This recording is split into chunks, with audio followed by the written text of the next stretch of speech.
오늘 특별히 우리 선교 제1교회에서 새로운 임직을 맡으실 우리 장로님 또 권사님, 안수 집사님 이렇게 선택을 하고 이제 그 귀한 결정을 한 그런 기념하는 그런 주일이라고 제가 말씀을 드렸습니다. 아무나가 아무에게나 맡기시지 않는 귀한 성직을 맡겨주신 하나님의 뜻, 또 하나님의 계획, 또 그것을 직접 받으신 분들뿐만 아니라 이렇게 또 투표해서 그분들을 선발하신 우리 모든 교우 여러분들이 이 뜻깊은 주일날 함께 예배를 드리면서 천국 열쇠를 맡은 사람이란 제목으로 제가 말씀을 전하게 되었습니다. 예수님께서 사역을 하시는 3년 사역에 가장 중요한 터닝 포인트가 바로 오늘 본문 말씀 나오는 가이사라 빌립보에서 제자들과 함께 마지막 수학여행하는 그런 장면입니다. 예수님께서 이 땅에 오신 가장 중요한 이유가 십자가를 지시고 그리스도로서 세상을 구원하시기 위한 그 십자가 구원의 사역이 예수님께서 이 세상에 오신 하나님의 뜻을 실천하는 가장 중요한 사역이었죠.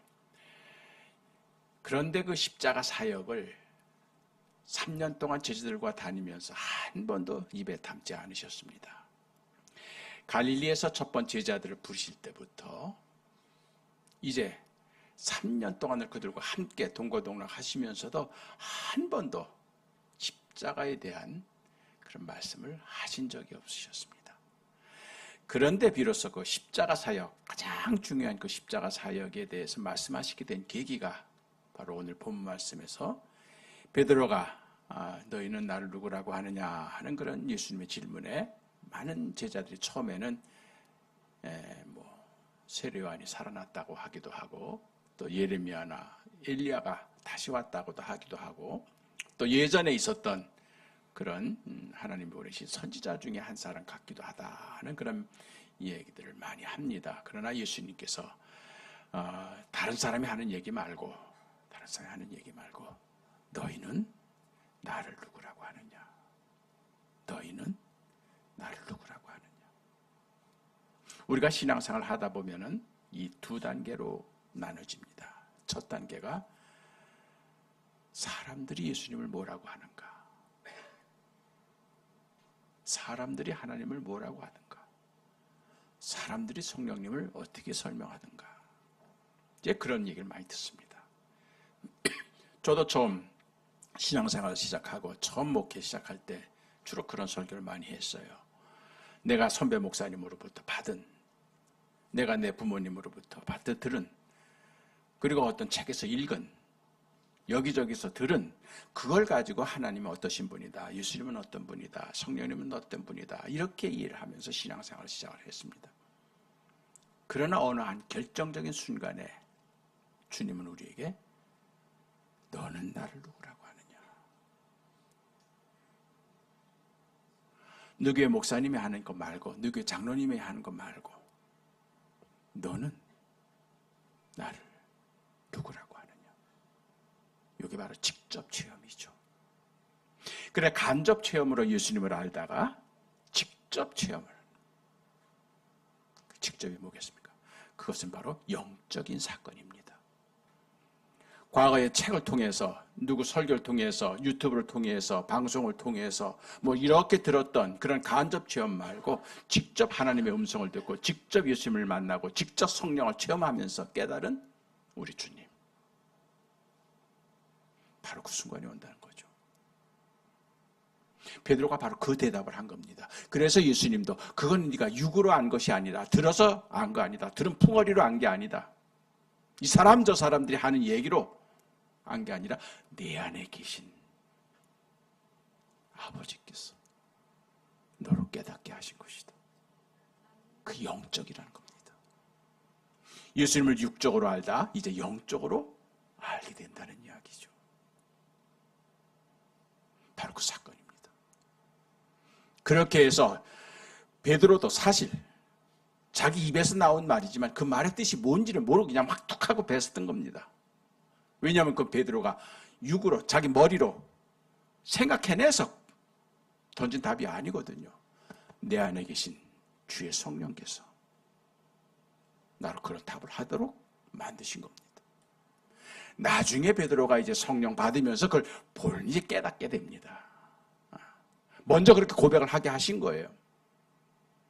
지금까지 들었던 세상 사람들이 뭐라고 했던 그런 예수님이 아니라 내 안에 계신 성령께서 내 입에서 전혀 새로운 주님에 대한 고백을 하게 된 거죠.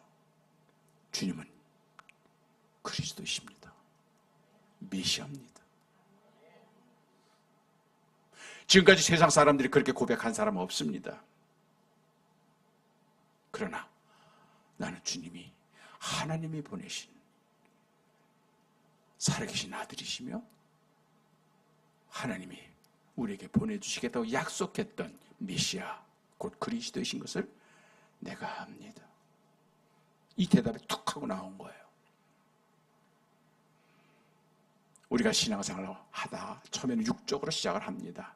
교회 가면은 그저 먹을 것도 주고, 옛날에 먹을 것도 주고, 뭐 출세길도 열리고, 좋은 사람도 만나고, 또 목사님 통해서 윤리적이고 도덕적인 좋은 말씀도 듣고, 뭐 나름대로 그런, 또 신앙교는 교회 다니면 뭐 만사형통 된 데더라, 뭐 복 받는 데더라, 뭐 아들 문제도 잘 해결된 데더라, 뭐 그런 이유로 그렇게 해서 신앙생활 시작합니다. 다 예수님 찾아온 사람들 다 대부분 그래요. 병든 사람들, 배고픈 사람들, 소외된 사람들, 어디 가서 육적으로 위로받지 못했던 사람들이 예수님에게 왔습니다. 예수님 그들을 먹여주셨습니다. 치유해 주셨습니다. 채워주셨습니다. 그러나 어느 순간부터 예수님은 그런 데서 떠납니다. 그리고 제자를 찾으십니다. 그 제자는 바로 육으로 주님을 따르는 게 아니라 영적으로 주님을 따르는 그 단계로. 그래서 드디어 베드로의 입에서 그 답이 나온 거예요. 주님은 그리스도이십니다. 살아계신 하나님의 아들이십니다. 그 말씀을 듣고 나서 오늘 우리가 읽지 않았지만 그 다음 구절을 보면 그때로 비로소, 그때부터 비로소 예수님이 입을 열어 가라사대 당신이 예루살렘에 올라가서 십자가를 질 것이라는,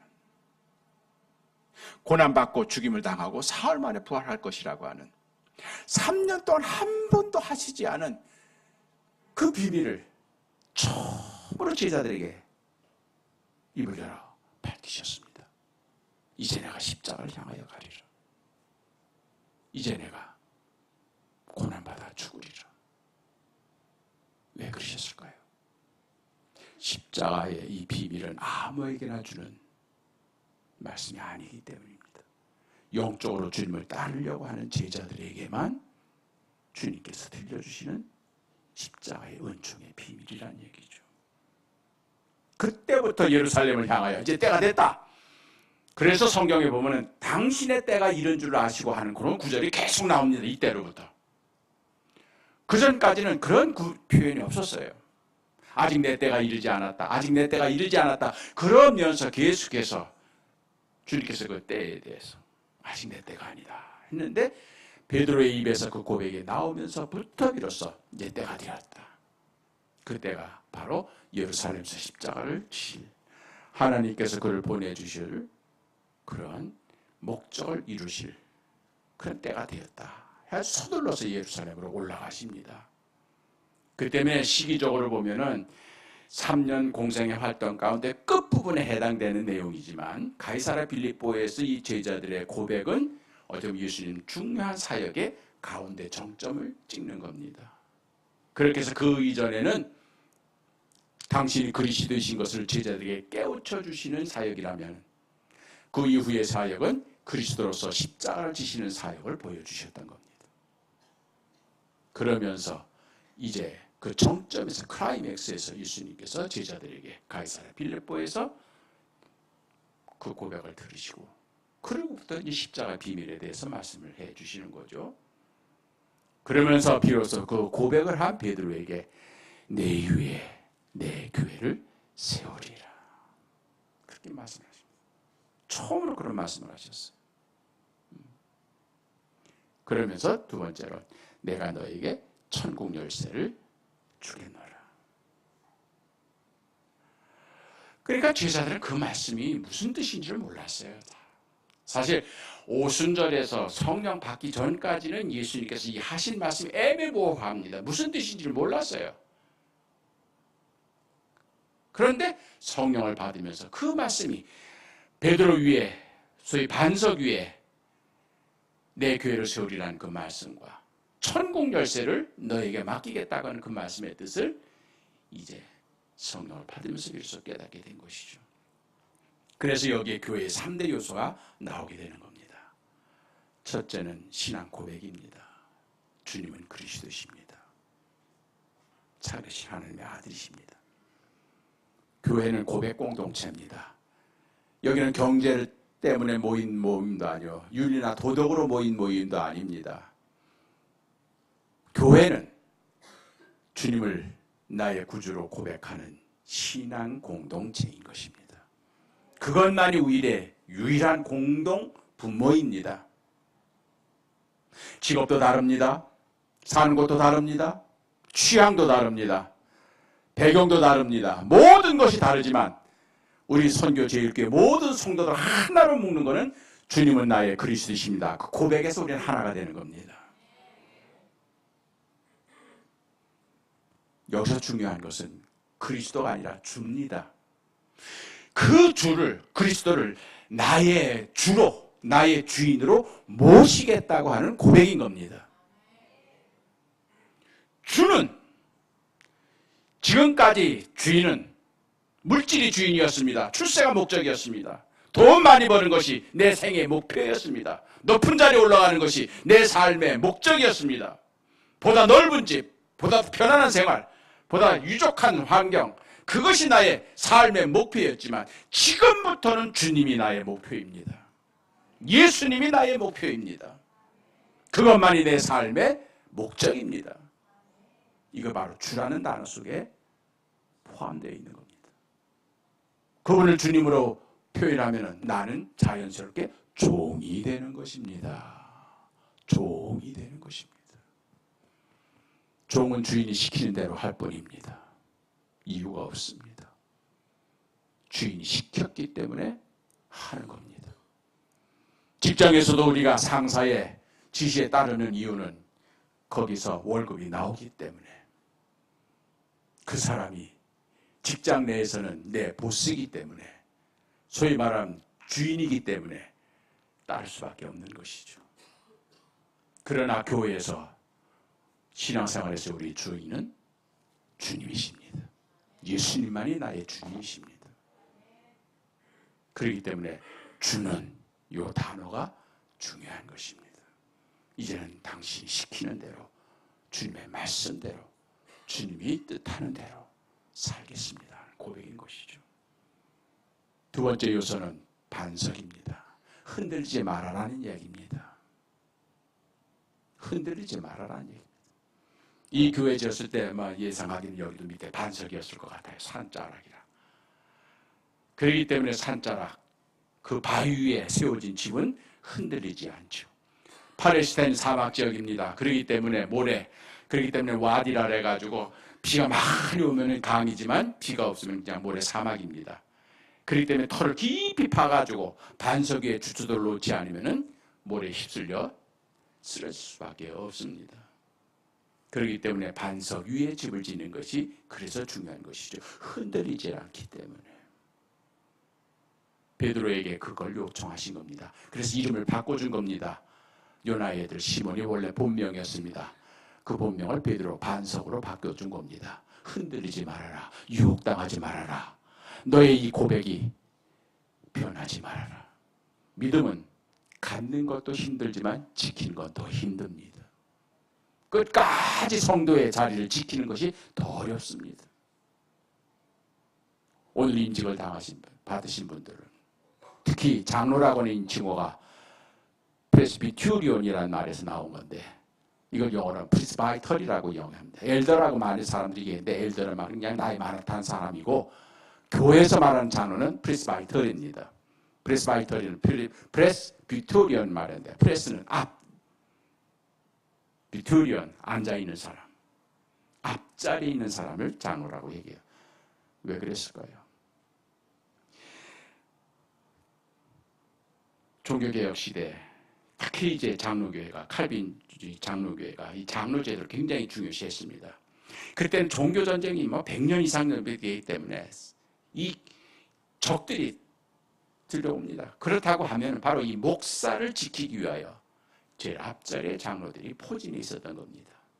그 앞자리는 명예직이 아닙니다. 적들로부터 목사를, 말씀을 전하는 선지자를 지키기 위하여 앞자리에서 방어막을 치는 것이죠. 그래서 프리스비테리안의 말이 나오게 된 거죠. 그것이 바로 장로의 자리죠. 그 자리를 지키라는 말입니다. 떠나지 말라는 얘기죠. 다 떠나더라도 장로는 그 자리를 지켜야 합니다. 하나님께서 그 자리를 지키도록 임명하셨기 때문에. 그래서 베드로에게 흔들리지 말아라 한 뜻을 준 겁니다. 그리고 이제 세 번째 주신 것이 천국의 열쇠를 내게 맡기겠다. 천국의 열쇠.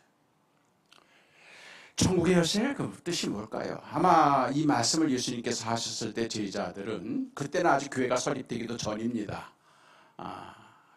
아직 교회가 이 땅에 있기도 전에 예수님은 에클레시아라는 말을 쓰셨어요. 모아지는 사람, 성전이라는 말을 쓰지는 않으셨습니다. 어쨌든 그런 성전에 열쇠를 주겠다 하는 그런 이야기인 것이죠. 열쇠 맡은 사람이라는 얘기입니다. 베드로에게 열쇠를 내가 너한테 맡기겠다. 이 얘기를 말하면 그때 당시 성전의 열쇠를 내가 너한테 맡기겠다. 그런 얘기인 것이죠. 성전의 열쇠 맡은 사람이 누굴까? 이스라엘 백성들이 바벨론의 포로로 갔다가 잡혀온 다음에 비로소 이제 스룹바벨 성전 때에 이제 오늘날과 같은 비슷한 개념의 성전 구조가 이루어집니다. 모세가 있었을 때 성막은 광야의 성막이었기 때문에 그때는 문이 없습니다. 그저 휘장만 있었어요. 그러니까 그때는 열쇠가 필요 없었던 시대입니다. 휘장만 거좀 들어가면 되는 겁니다. 솔로몬 왕 때도 그렇지만 특히 스룹바벨 성전 때는 이게 칸막이로 다 많은 방이 되어 있는데 성전에 방들이 많았습니다. 성소, 지성소, 그 다음에 성전뜰 거기에만 규정되는 그런 문만 있는 게 아니라 곳간 문이 많았습니다.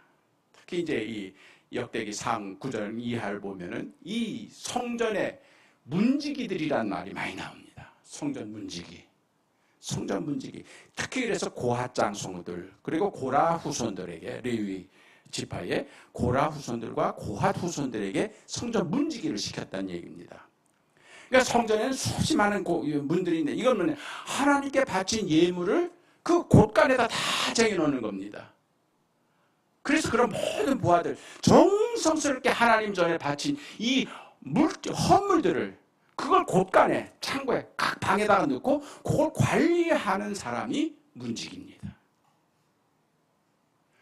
그리고 저녁 때가 되면은 셧다운하는 거죠. 문을 잠그고 그 다음에 레위 고핫 자손들이 밖에 나가서 야영을 합니다. 그래서 지킵니다. 그러니까 해가 뜨면 그들이 제일 먼저 성전 문을 열고 들어오는 겁니다.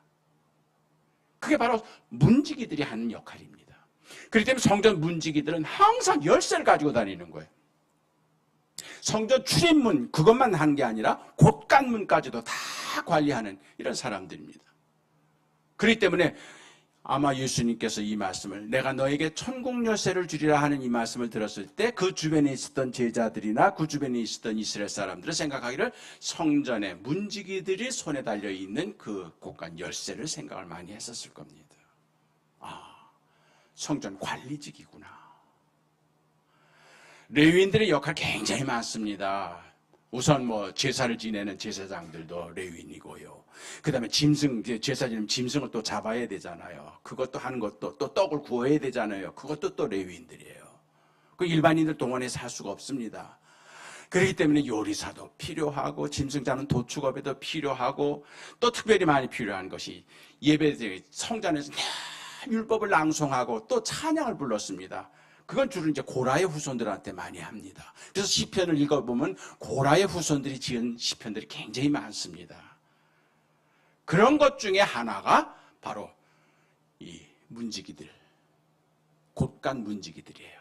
그 키를, 그 열쇠를 맡는 사람들이에요. 그러고 보면 그 직분이 높은 직급은 아니에요. 소위 말하면 열쇠. 제가 신학교 다닐 때, 제가 70년대에 학교 다니는데, 그때는 뭐 우리 감리교 신학대학은 전교생 200명밖에 안 되고 교수도 한 20명밖에 안 돼서 조그만 학교였습니다.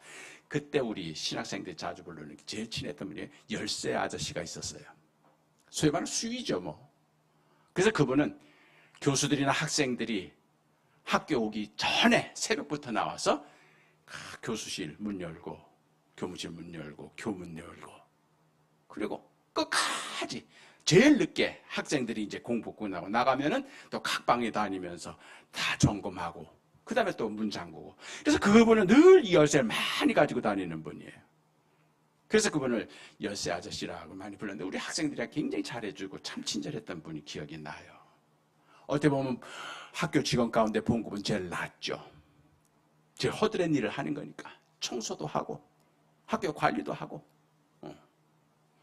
근데 알고 보면 그 학교가 운영되기 위해서는 교수도 필요하고 학생도 필요하지만 열쇠 아저씨가 없으면 학교 문이 열리질 않습니다. 수업을 못 합니다. 학생들 채플에 가서 예배도 못 드립니다. 그분이 열어줘야 강의실이 열리고, 그분이 열어줘야 채플이 가능한 게 된 겁니다. 그것이 바로 열쇠 맡은 자의 역할인 것이죠. 그러고 보면은 천국 열쇠를 너에게 주리다 하는 이야기는 너 출세했다 그게 아닙니다. 봉사라는 얘기입니다. 낮은 자리에서 성도들이 와서 제사를 지내되게, 그들에게 불편하지 않도록, 그들에게 부족함이 없도록 성전을 잘 관리하라는 이야기입니다. 그것이 바로 열쇠를 주겠다고 하는 얘기입니다. 그래서 그 열쇠 문지기가 열어야 비로소 백성들이 성전에 들어올 수가 있는 겁니다. 그래서 하나님을 만날 수가 있는 겁니다. 그래서 제사를 지낼 수가 있는 겁니다. 그 열쇠를 너에게 주리라. 이것이 바로 베드로에게 천국 열쇠를 맡기신 이유인 것입니다. 대접받는 자리가 아니라는 얘기입니다. 출세 자리가 아니라는 얘기입니다. 가장 낮은 자리에서 성전의 거룩한 기능을 감당할 수 있도록 문을 단속하라는 이야기죠. 특히 무라리 후손들은 싸움을 잘했기 때문에 그들에게는 창도 줍니다. 왜냐하면 외적들이, 사악한 세력들이 들어오면 성전을 보호해야 되기 때문에. 어쨌든 천국 열쇠를 내게 맡기리라. 네가 열면 하늘에서도 열릴 것이요, 네가 닫으면 하늘에서도 닫으리라. 그 열쇠, 막중한 그 열쇠, 그 열쇠 하나로 성전이 열리고 닫히는 그 역할을 내게 주리라. 이것이 바로 열쇠 맡은 자에게 주시는 주님의 귀한 사역인 것이죠. 이런 말씀을 해주신 다음에 예수님께서 내가 땅에서 매면 하늘에서 매일 것이요, 땅에서 열면 하늘에서 열리라 하는 이 말씀을 해주셨는데, 그 18장에 가면 그 말씀을 또 해주십니다. 내가 땅에서 풀면 하늘에서도 풀릴 것이요, 땅에서 닫으면 하늘에서도 닫힐 것이다 하는 말씀을 하시는데, 그 말씀이 뭐냐? 두세 사람이 합심하여 기도하면 하늘에서 열려질 것이라, 그런 얘기죠.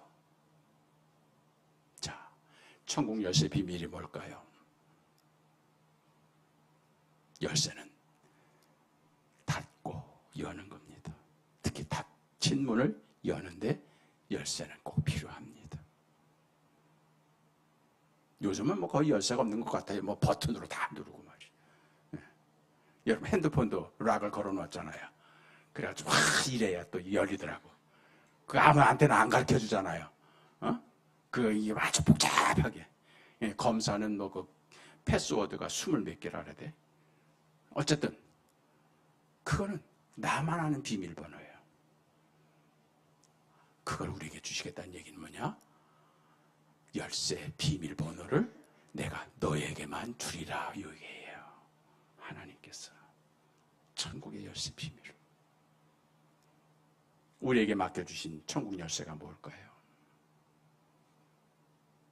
오늘 임직하시는 분들, 아니 뿐만 아닙니다.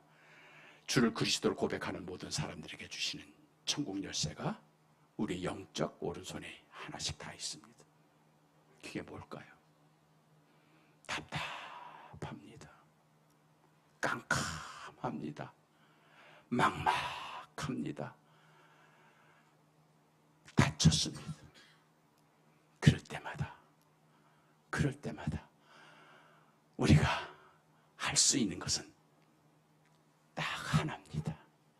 뭡니까? 기도입니다. 그것이 바로 주님께서 우리에게 주신 천국 열쇠입니다.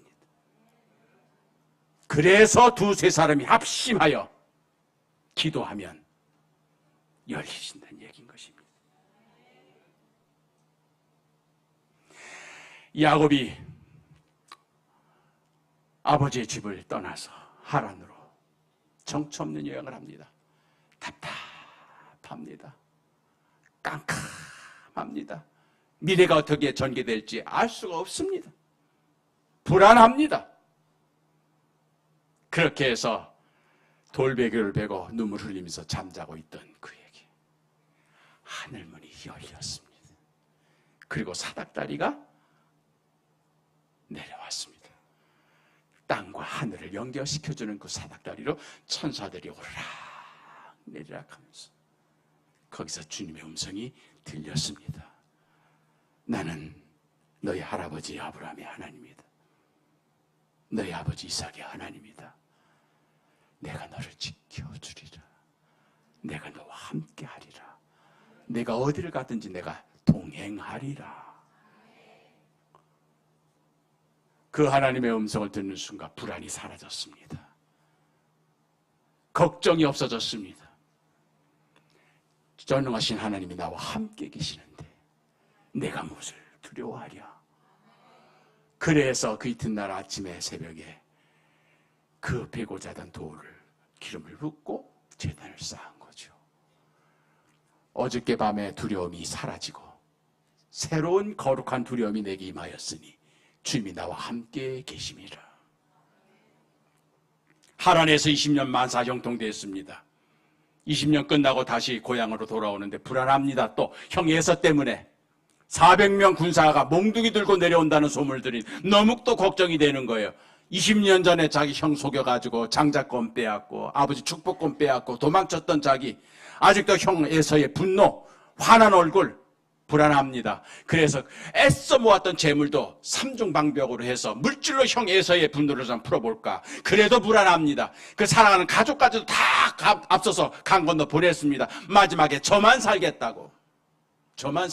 그래도 불안합니다.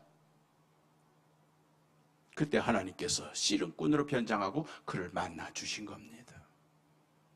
밤새도록 하나님과 씨름하면서 그의 이름이 바뀌었습니다. 내 이름이 무엇이냐? 야곱입니다. 이스라엘로 이름 바꿔라. 야곱이란 말은 발 뒤꿈치라는 것입니다. 잡아채는 겁니다. 자기 목적과 수단, 이루기 위해서는, 자기 목표로 한 것을 얻기 위해서는 수단과 방법을 가리지 않고 살아왔던 야곱이었습니다. 그러나 이스라엘로 바뀌었습니다. 이스라엘 하나님과 겨루어 이겼다. 하나님이 인정했다. 하나님의 사람이 되었다는 말입니다. 목표가 바뀐 겁니다. 이제는 물질이 아니라 영적인 것으로, 이제는 세상 것이 아니라 하나님을 목표로 사는 사람으로 인생이 바뀌었습니다.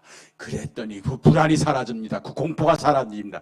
그래서 그 이튿날 새벽에 쩔뚝거리는 몸을 이끌고 어저께까지만 해도 형이 에서의 낯을 피하여 도망가려고 했던 그가 담대하게 에서를 향하여 나아갑니다. 그 용기가 어디서 나왔습니까? 하나님께서는 그 불안했던 밤을 희망의 새벽으로 바꿔주셨습니다. 이유는 바로 베델에서도 그렇고 푸니엘에서도 그렇고 기도했기 때문에, 하나님을 만났기 때문에. 하란에서 20년 동안 생활하다 보니까 베델에서 하나님을 잊어버렸던 것이죠. 물질이 생기다 보니까 하나님을 잊어버렸던 것이죠. 그러나 결국 푸니엘에서 다시 야곱은 불안을 느꼈고 답답함을 느꼈을 때 그는 다시 하나님이 그를 찾아주셨던 것이고 기도를 다시 할 수 있도록 인도해 주셨던 것이죠. 맞아 죽으면 맞아 죽겠다고 형 예수를 향해 달려나갔습니다. 몽둥이로 내려칠 줄 알았던 그 형 예수가 그를 끌어안습니다. 어디 갔다 이제 왔냐? 내가 얼마나 널 기다렸는지 모른다. 사랑의 포옹이 이루어졌습니다. 화해가 되었습니다. 왜요? 하나님께서는 그날 밤 야곱만 고쳐주신 것이 아니라 에서도 고쳐주셨던 겁니다. 야곱의 불안만 고치신 것이 아니라 에서의 분노도 고쳐주셨던 겁니다. 하나님이 하신 일입니다. 이것이 천국 열쇠입니다. 제가 감신대 교수로 갔을 때는 학교 시설도 많이 바뀌고 학생 수도 많아졌고 교수도 많아졌습니다. 그때 이제 저희 교수 연구실에 청소하는 그런 권사님들이 많이 왔다 갔다 하는데 그 교수 연구실 수십 개가 되는 걸 다 그 열쇠 그걸 다 다른 걸 그걸 이게 뭉치로 다 다니고 아유 얼마나 그 열쇠 찾는데 이거 얼마나까 이 402호실 403호실 이거 할 때마다 얼마나 고생할 때 했더니 탈락 열쇠 하나만 가지고 와. 마스터키. 예, 마스터키. 그거 하나로 다 열리더라고요. 주님께서는 우리에게 맞는 길을 주신 겁니다. 무엇이든 내 이름으로 구하면 무엇이든 내 이름으로 구하면 다 이루어지리라. 그 하나님의 만능의 길을 하나님의 임직을 받는 하나님의 성도로 부르심을 받는 예수 그리스도를 주로 고백하는 모든 성도들에게 열쇠를 주셨다는 얘기입니다. 이제 그 키로 하늘 문을 여십시다. 그 키로 하늘 축복을 받으십시다. 그렇게 해서 다쳤을 때 열릴 수 있는 맞는 키, 바로 그 기도로 하나님 축복을 받는 우리 선교제일교회, 특별히 앞자리에 앉으신 우리 장로님과 권사님과 안수 집사님들, 그 키를 가지고 우리 선교제일교회는 하늘의 축복이 내려 쏟아 고치는 그런 교회로 소문나게 될 줄로 믿습니다. 천국의 열쇠를 너에게 맡기리라.